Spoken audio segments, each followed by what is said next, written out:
What was life like for you? Right. I think I might need a therapist after this, or this might be my therapy. No, so I mean, pretty standard growing up. I was actually born in a suburb of Cleveland, so I did my first 10 years in Menor, Ohio, um, and I think that really formed a lot of me.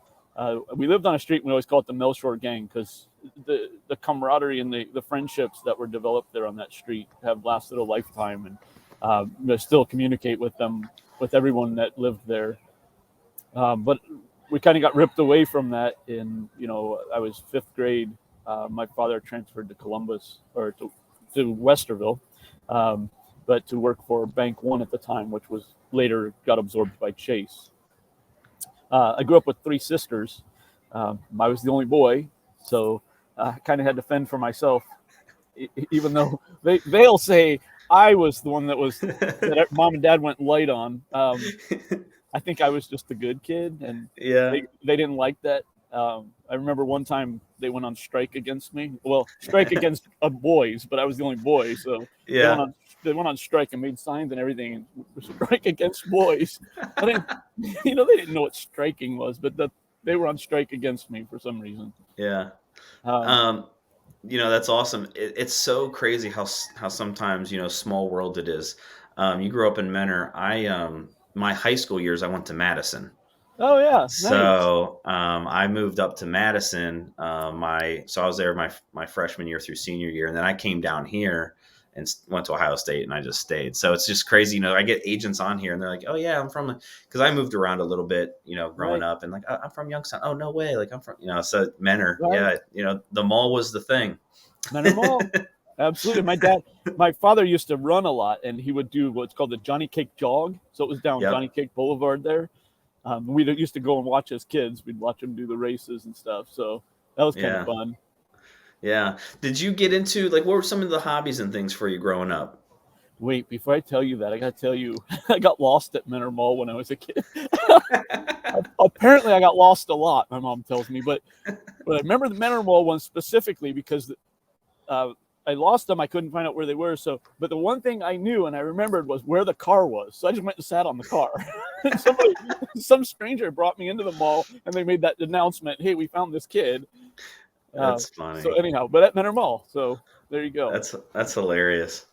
So we'll continue on. What was the question? I'm So, sorry. so what was some of the hobbies for you growing up? Were you Oh into man. sports? Were you always an entrepreneur? Like, kind of what were you Oh, into, going through funny. middle school, high school?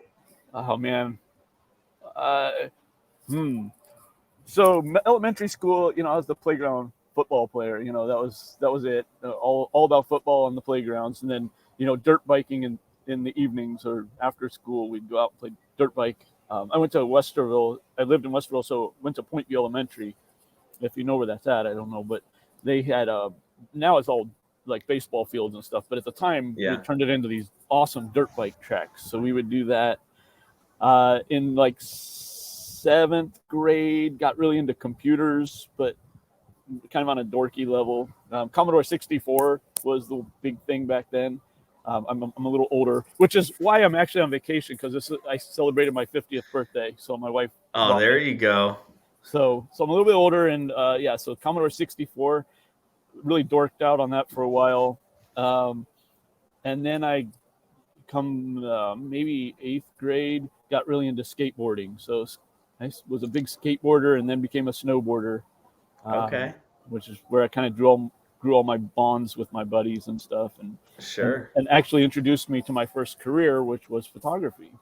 Um, I started I started that by shooting photos for our local zine. So Okay. Okay. And so when you're going through high school, did you end up going to college, or did you just kind of go into the work field? yeah, so no, I graduated Westville South in '91. Went directly to Ohio State. And sorry, I don't know why I'm getting notifications here if it's dinging on your end. Um, uh, so I went to Ohio State to study architecture. Um, I've always had an interest in drawing and creating things, and I thought it'd be really cool to create space. But I found out my other interest was really in photography, in Ohio State. For whatever reason, those few years in the early 90s, they didn't have a photography program. They kind of had removed it. Hmm. So I decided, ooh, maybe quarters in, which now it's semesters, but it was quarters then. So that's what, a year and a half in, Yeah. that I didn't want to do architecture, and I was going to focus on photography. So I actually left there, and to figure things out, I went to Columbus State and just took all their photo classes, everything I could right away. Just took all the photo, and I asked an instructor there. Then I said, "Hey, I really want to get into photography. What's the best school in the country to go to for photography? Just put it out there as a pipe dream." And at the time, he said RIT in Rochester, New York. So I set my sights there. I applied in 96, 97. And I think it was 96 I applied. I was accepted. And then I just had to figure out how to get there and how to pay for it.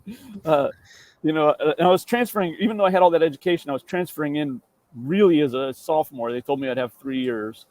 Sure.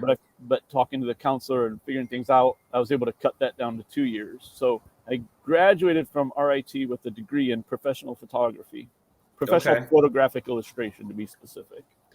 Okay. And what, I'm always curious, especially, those college years, right? Like, how did you come to the determination that just architecture wasn't your thing, and then making that pivot it's to photography? Because a lot of us, I didn't really have a lot of pressure on me, but you have societal pressure, right? Of like, photography is more, and I may be misspeaking, but it's kind of more like free, right? Like it's like, what's the next Right. move after college? And for me, my story is I failed calculus. I was going for accounting at Ohio State. I failed calculus, and I made a change. I made a change there, and luckily it all played out. But what was some of that thought process? Some of those Right. conversations of making that change. Going from like architecture degree to photography. Well, I kind of, instead of, creating a path for myself, I let the world kind of guide me. And I Okay. remember questioning it and just struggling with some of the history classes and stuff I had to take for architecture. I wanted to be creative. I've always been creative. That's my direction, and I didn't feel I was getting that opportunity. And I was actually working on a portfolio for the architecture school, and I remember down in the basement, and I was cutting mats for the pieces or whatever, and honest to God, the utility knife jumped the ruler edge and sliced up my finger right up the nail, and I was just bleeding everywhere. And I just said, nope. I said, I'm not going.